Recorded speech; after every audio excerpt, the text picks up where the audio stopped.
First Nations communities are lending their voices to the growing debate about electricity generation and its impact on the environment.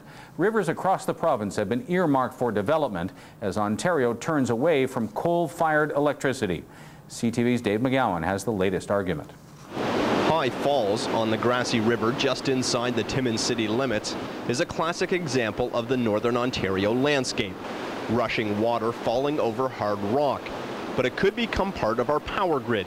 An Engelhart company is proposing a 4-megawatt generating station here, one that would need the blessing of the local First Nation communities. We need to have revenues that are generated through our own efforts and through our own lands, and make no mistake about it, we do consider this area part of our own traditional lands.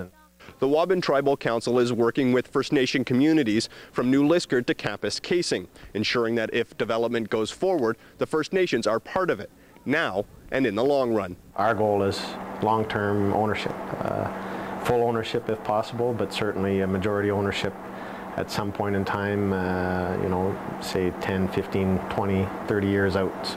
The Friends of High Falls are opposed to this project. They understand the economics, but do not want to lose the falls. There's value to electricity, we recognize that, but there's also values to have it as a wilderness area.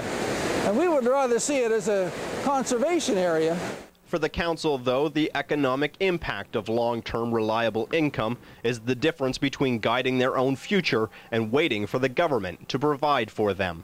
We have limited funds available, again, to send our people to college, university. There's a waiting list, there's a backlog. There's a backlog in housing. This will address that. And without it, without this and other opportunities that we're seeking, we can't get there. Dave McGowan, CTV News, Timmins. Interesting arguments. Thanks very much, David.